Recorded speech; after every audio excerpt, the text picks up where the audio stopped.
So acute erectile dysfunction ಅಂದರೆ Young ಹುಡುಗರಲ್ಲಿ ನರ ದೌರ್ಬಲ್ಯತೆ ಅದು ನ್ಯೂಮೋರಿಕ್ ಸಮಸ್ಯೆ ಯಾಕೆ ಬರ್ತಾ ಇದೆ, ಅದಕ್ಕೆ ಮಲ್ಟಿಪಲ್ ಕಾರಣಗಳು ಇರುತ್ತೆ. ಒಂದೊಂದು ಕಾರಣ ನಾನು ಇವಾಗ ಹೇಳ್ತೀನಿ. ಫಸ್ಟ್ ಆ್ಯಂಡ್ ಫೋರ್ಮೋಸ್ಟ್ ಏನಂದರೆ ವ್ಯಾಸ್ಕುಲರ್ ರೀಸನ್. ವ್ಯಾಸ್ಕುಲರ್ ಅಂದರೆ ರಕ್ತ ನಳಿಕೆ ಅಥವಾ ರಕ್ತ ಧಮನಿಗಳು ಏನಿರುತ್ತೆ ನೋಡಿ, ಅದರಲ್ಲಿ ಏನಾದರೂ ತೊಂದರೆ ಇದ್ದರೆ ಏನೇನು ತೊಂದರೆ ಇರ್ಬೋದು ಅದರಲ್ಲಿ. ಫಸ್ಟ್ ಆ್ಯಂಡ್ ಫಾರ್ಮೋಸ್ಟ್ ಇವಾಗ ನಮಗೆ ಹೊರಗಡೆ ತಿನ್ನೋದು ಅಭ್ಯಾಸ ಜಾಸ್ತಿ, ಅದರಲ್ಲಿ ಜಂಕ್ ಫುಡ್ ಜಾಸ್ತಿ, ಅದು ಪಿಜ್ಜಾ ಇರ್ಬೋದು, ಬರ್ಗರ್ ಇರ್ಬೋದು, ಚೀಸ್ ಇರ್ಬೋದು, ಫ್ರೆಂಚ್ ಫ್ರೈಸ್ ಇರ್ಬೋದು, ಓವರ್ ನಾನ್ ವೆಜ್ ಇರ್ಬೋದು. ಇವೆಲ್ಲ ರೀಸನ್ ಏನಾಗುತ್ತೆ, ಧಮನಿಗಳಲ್ಲಿ ತುಂಬ ಬೇಗನೆ ಏನಾಗ್ತಾಯಿದೆ, ಪ್ಲೇಕ್ಸ್ ಅಥವಾ ಕೊಲೆಸ್ಟ್ರಾಲ್ ಸೇರ್ತಾ ಇದೆ. ಅದರಲ್ಲಿ ಹುಡುಗರಲ್ಲಿ ಇವಾಗ ಯಂಗ್ ಏರ್ನಲ್ಲಿ ಸ್ವಲ್ಪ ಸ್ಮೋಕರ್ಸ್ ಜಾಸ್ತಿ, ಸ್ಮೋಕಿಂಗ್ ಮಾಡುವ ಅಭ್ಯಾಸ. ಸ್ಮೋಕಿಂಗ್ ಏನು ಮಾಡುತ್ತೆ, ಟೊಬ್ಯಾಕೊ ಆ ನಿಕೋಟಿನ್ ಏನೋ ಅಂಶ ಇರುತ್ತೆ ನೋಡಿ, ಬಾಡಿನಲ್ಲಿರುವ ಪ್ರತಿಯೊಂದೊಂದು ಧಮನಿಗಳಿಗೆ ಆರ್ಟ್ರಿಗಳಿಗೆ ಏನಾಗುತ್ತೆ, ಹಾರ್ಡ್ ಮಾಡುತ್ತೆ. ನಮ್ಮ ಧಮನಿ ಹೇಗಿರಬೇಕಂದ್ರೆ ತುಂಬ ಸಾಫ್ಟಾಗಿರ್ಬೇಕು, ಮೆತ್ತಗಿರಬೇಕು. ಅವಾಗ ಏನಾಗುತ್ತೆ, ಬ್ಲಡ್ ಈ ಥರ ಫ್ಲೆಕ್ಸಿಬಲ್ ಆಗಿ ಫ್ಲೋ ಆಗ್ತಾ ಹೋಗುತ್ತೆ. ಧಮನಿ ಹಾರ್ಡಾದರೆ ಇದು ಕಾಂಟ್ರಾಕ್ಷನ್ ರಿಲ್ಯಾಕ್ಸೇಷನ್ ಬೇಗ ಆಗೋಲ್ಲ. ಸೊ ಒಂದೇ ಪೊಸಿಷನಲ್ಲಿ ಇದ್ದಿದ್ದ ಕಡೆಯಿಂದ ಬ್ಲಡ್ ಫ್ಲೋ ಕಾಂಪ್ರಮೈಸ್ ಆಗುತ್ತೆ. ಆ ರೀಸನ್ದಿಂದನೇ ಏನಾಗುತ್ತೆ, ರಕ್ತ ಪೆನಿಸ್ಗೆ ಏನು ಸಪ್ಲೈ ಆಗಬೇಕು ಅದು ಕಂಪ್ಲೀಟ್ಲಿ ಸಪ್ಲೈ ಆಗೋಲ್ಲ, ಅಥವಾ 50% ಮಾತ್ರ ಸಪ್ಲೈ ಆಗುತ್ತೆ. ಸೊ ಅದಕ್ಕೆ ಇದು ವ್ಯಾಸ್ಕುಲರ್ನಲ್ಲಿ ಏನಾಗುತ್ತೆ ಅಂದರೆ ಮೇನ್ಲಿ ಪೈಪ್ಲೈನಲ್ಲಿ ಏನಾದರೂ ಬ್ಲಾಕೇಜಸ್ ಇದ್ದರೆ ಅಥವಾ ಪೈಪ್ಲೈನಲ್ಲಿನೇ ಹಾರ್ಡ್ನೆಸ್ ಬಂದರೆ ಇದು ಫಸ್ಟ್ ಕಾಸ್ ಆಯಿತು ವ್ಯಾಸ್ಕುಲರ್.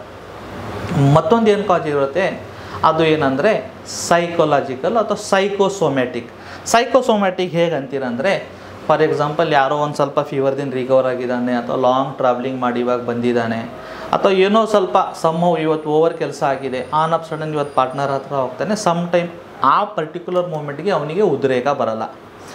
ಆವಾಗ ಏನಾಗುತ್ತೆ, ಅವನಿಗೆ ಒಂದು ಮೈಂಡ್ನಲ್ಲಿ ಭಯ, ಇಷ್ಟೆಲ್ಲ ಚೆನ್ನಾಗಿದ್ದಲ್ಲಪ್ಪ ಯಾಕೆ ಇವತ್ತು ಉದ್ರೇಕ ಆಗಿಲ್ಲ ಅಂತ.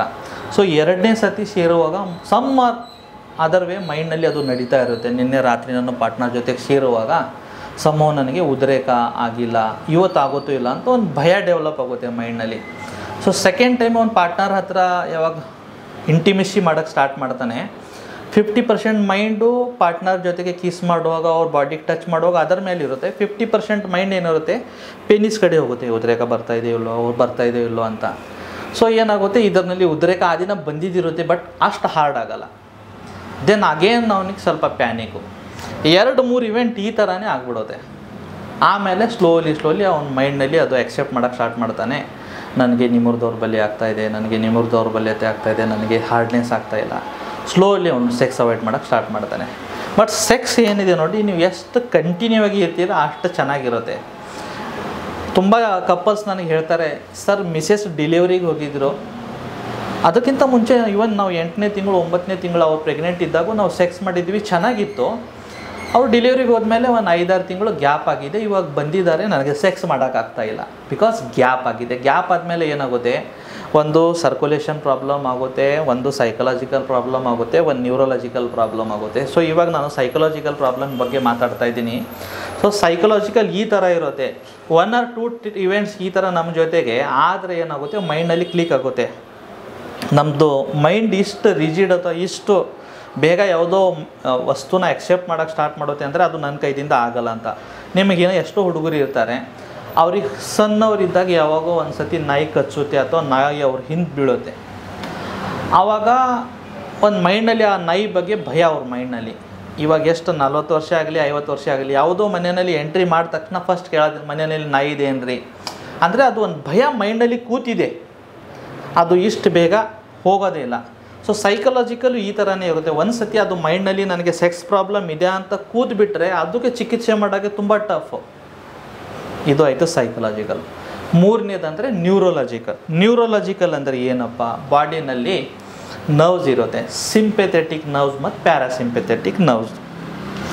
ಸಿಂಪೆಥೆಟಿಕ್ ನರ್ವ್ಸ್ ಅಂದರೆ ಏನಪ್ಪ, ನಾನು ನನ್ನ ಕಂಟ್ರೋಲ್ನಲ್ಲಿ ಇಟ್ಕೊಳ್ತೀನಿ. ಈಗ ಫಾರ್ ಎಕ್ಸಾಂಪಲ್ ಇದು ಒಂದು ಮೊಬೈಲ್ ಇದೆ, ಈ ಮೊಬೈಲ್ ಎತ್ತಬೇಕಂತ ನನ್ನ ಇಚ್ಛೆ ಆಯಿತು, ನಾನು ಮೊಬೈಲ್ನ ಎತ್ತಿದ್ದೀನಿ ಅಥವಾ ಪೆನ್ನ ಎತ್ತಿದ್ದೀನಿ. ಸೊ ಇದು ನನ್ನ ಆರ್ಡರ್ ಇಮಿಡಿಯೇಟ್ಲಿ ಕೇಳುತ್ತೆ, ಅದು ಸಿಂಪೆಥೆಟಿಕ್. ಪ್ಯಾರಾಸಿಂಪೆಥೆಟಿಕ್ ಅಂದರೆ although it is my body part, ನನ್ನ ಬಾಡಿನಲ್ಲಿ ಇರುವ ನರ, ಬಟ್ ಅದು ನನ್ನ ಮೈಂಡ್ ಅಥವಾ ನಾನು ಡೈರೆಕ್ಟ್ ಕಂಟ್ರೋಲ್ ಮಾಡೋಕ್ಕಾಗಲ್ಲ, ಅದು ಇಂಡೈರೆಕ್ಟ್ ವೇನಲ್ಲಿ ಕಂಟ್ರೋಲ್ ಆಗುತ್ತೆ. ಸೊ ಈ ನರ್ವ್ಸ್ನಲ್ಲಿ ಏನಾದರೂ ವೀಕ್ನೆಸ್ ಬಂದಿದೆ, ಸ್ಪೆಷಲಿ ಇವತ್ತೀಚೆಗೆ ಯಂಗ್ ಏಜ್ನಲ್ಲಿ ಅಥವಾ ಟೈಪ್ 1 ಡಯಾಬಿಟೀಸ್ನಲ್ಲಿ ಏನಾಗುತ್ತೆ, ಲಾಂಗ್ ಸ್ಟ್ಯಾಂಡಿಂಗ್ ಡಯಾಬಿಟೀಸ್ನಲ್ಲಿ ಡಯಾಬಿಟಿಕ್ ನ್ಯೂರೋಪೆಥಿ ಅಂತ ಒಂದು ಕಂಡೀಷನ್ ಇರುತ್ತೆ. ಡಯಾಬಿಟಿಕ್ ನ್ಯೂರೋಪೆಥಿ ಅಂದರೆ ಏನಂದರೆ, ಬಾಡಿನಲ್ಲಿ ಇರುವ ಪ್ರತಿಯೊಂದು ನರದ ಮುಖ ಇರುತ್ತೆ, ಎಡ್ಜಸ್ ಅದರಲ್ಲಿ ಊತ ಬಂದಿರುತ್ತೆ. ಸೊ ಕರೆಂಟ್ ಸಪ್ಲೈ ಆಗಲ್ಲ. ಇವಾಗ ಇದು ಒಂದು ನರ್ವ್ ಇದೆ ಅಂತ ತಿಳ್ಕೊಳ್ಳಿ. ಈ ನರ್ವ್ದು ಹೆಡ್ ಇದೆ, ಎಕ್ಸಾನ್ ಅಂತೀವಿ, ಇದು ಟೇಲ್ ಅಂತೀವಿ.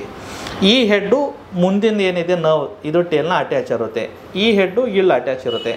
ಸೊ ಇವಾಗ ಈ ನರ್ವ್ಸ್ನಲ್ಲಿ ಏನಾದರೂ ಡಿಫೆಕ್ಟ್ ಆಯಿತು, ಅದರಲ್ಲಿ ಊತ ಬಂತು, ಕರೆಂಟ್ ಸಪ್ಲೈ ಕರೆಕ್ಟಾಗಿ ಆಗಿಲ್ಲ, ವೈಟಮಿನ್ ಬಿ ಡೆಫಿಷಿಯನ್ಸಿ ಇದೆ, ವೈಟಮಿನ್ ಡಿ ಡೆಫಿಷಿಯನ್ಸಿ ಇದೆ, ಇವೆಲ್ಲ ರೀಸನ್ದಿಂದ ಏನಾಗುತ್ತೆ, ನರ್ವ್ಸ್ ವೀಕ್ ಆಗುತ್ತೆ ಅಥವಾ ನರ್ವ್ ಡ್ಯಾಮೇಜ್ ಆಗಿದಿರುತ್ತೆ. ಆ ರೀಸನ್ನಲ್ಲಿ ಕೂಡ ಏನಾಗುತ್ತೆ, ನಿಮಗೆ ಎರೆಕ್ಷನ್ ಬರಲ್ಲ. ಇಚ್ಛೆ ಇದೆ ಸೆಕ್ಸ್ ಮಾಡಬೇಕಂತ, ಬಟ್ ಹಾರ್ಡ್ನೆಸ್ ಆಗ್ತಾಯಿಲ್ಲ. ಆಮೇಲೆ ಫೋರ್ತ್ ಏನಂದರೆ ಟ್ರಾಮ್ಯಾಟಿಕ್ ಏನಂದರೆ ಏನೋ ಟ್ರಾಮಾ ಆಗಿರ್ಬೋದು. ಸಮ್ಟೈಮ್ಸ್ ಸಣ್ಣವರಿದ್ದಾಗ ಏನೋ ಫ್ರೆಂಡ್ಸ್ ಆಟ ಆಡುವಾಗ ಯಾರೋ ಜೋರಾಗಿ ಅಲ್ಲಿ ಪಂಚ್ ಮಾಡಿದಿರ್ತಾರೆ, ಅಥವಾ ಏನೋ ನಮ್ಮ ಇಂಡಿಯಾನಲ್ಲಿ ಕ್ರಿಕೆಟ್ ಜಾಸ್ತಿ ಆಡ್ತೀವಿ, ಕ್ರಿಕೆಟ್ ಆಡುವಾಗ ಯಾವಾಗ ಒಂದು ಲೆದರ್ ಬಾಲ್ ಜೋರಾಗಿ ಆ ಪರ್ಟಿಕ್ಯುಲರ್ ಪಾರ್ಟ್ನಲ್ಲಿ ಏಟ್ ಬಿದ್ದಿದಿರುತ್ತೆ. ಅದೇ ರೀತಿ ಯಾರೋ ಏನಾಗುತ್ತಾರೆ, ತುಂಬ ಜನ ಬೈಕ್ ರೆಗ್ಯುಲರಾಗಿ ಯೂಸ್ ಮಾಡ್ತಾರೆ, ಅದರಲ್ಲಿ ಸ್ವಲ್ಪ ಈ ಪಲ್ಸರ್ ಟೈಪ್ ಬೈಕ್ ಅಂದರೆ ಅದರಲ್ಲಿ ಸ್ವಲ್ಪ ಟ್ಯಾಂಕ್ ಮೇಲೆ ಇರುತ್ತೆ. ಒಮ್ಮೆ ನೀವು ಬ್ರೇಕ್ ಹೋದ ತಕ್ಷಣ ಏನಾಗುತ್ತೆ, ನಿಮ್ಮ ಬಾಡಿ ಮುಂದೆ ಹೋಗ್ಬಿಟ್ಟು ಟ್ಯಾಂಕ್ನ ಈ ಥರ ಹೀಟ್ ಮಾಡ್ತೀರಾ. ಆವಾಗ ಏನಾಗುತ್ತೆ, ಅಲ್ಲಿ ಸ್ವಲ್ಪನೂ ಡ್ಯಾಮೇಜ್ ಆಗಿಬಿಟ್ರೆ ಅದು ಇರಿವರ್ಸಿಬಲ್ ಡ್ಯಾಮೇಜ್ ಇರುತ್ತೆ.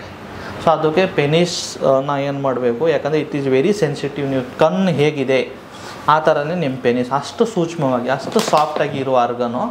ಇದನ್ನು ತಾವು ಏನು ಮಾಡಬೇಕು, ಎಷ್ಟೈತೆ ಅಷ್ಟು ಇದಕ್ಕೆ ಯಾವುದೋ ರೀತಿ ಏಟ್ ಬೀಳಬಾರ್ದು, ಯಾವುದೋ ರೀತಿ ಡ್ಯಾಮೇಜ್ ಆಗಬಾರ್ದು, ಆ ಥರ ನೋಡ್ಕೋಬೇಕು.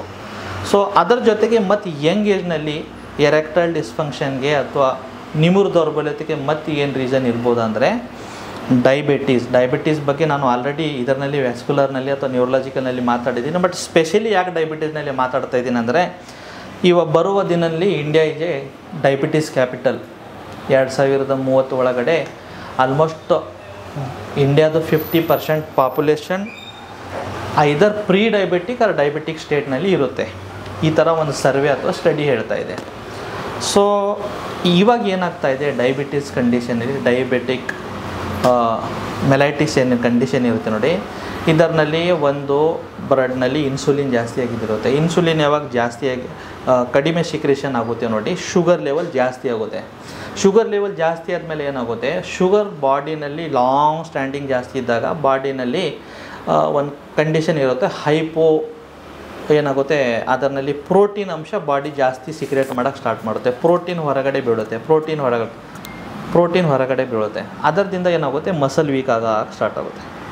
ಯಾವಾಗ ಮಸಲ್ ವೀಕ್ ಆಗ್ತಾ ಸ್ಟಾರ್ಟ್ ಆಗುತ್ತೆ ನೋಡಿ, slowly penis is nothing but one muscle. Protein ಅಂಶ ಹೊರಗಡೆ ಹೋಗ್ತಾ ಇದೆಯಲ್ಲ, ಬಾಡಿಯಲ್ಲಿ ಸ್ಟ್ರೆಂತ್ ಕಡಿಮೆ ಆಗುತ್ತೆ. ಡಯಾಬಿಟಿಕ್ ನರ್ವ್ ವೀಕ್ನೆಸ್ ಆಗಿರುತ್ತೆ, ವೆಸಲ್ಸ್ ವೀಕ್ ಆಗಿದ್ದಿರುತ್ತೆ. ಇವೆಲ್ಲ ನಾನಾ ರೂಪದಿಂದ ಏನಾಗುತ್ತೆ, ನಿಮಗೆ ಸೆಕ್ಸ್ ಮೇಲೆ ಅದರ ಎಫೆಕ್ಟ್ ಆಗೇ ಆಗುತ್ತೆ. ಸೊ ಇದು ಅಕ್ಯೂಟ್ ಎರೆಕ್ಟೈಲ್ ಡಿಸ್ಫಂಕ್ಷನ್ ಅಥವಾ ನಿಮುರು ದೌರ್ಬಲ್ಯತೆ.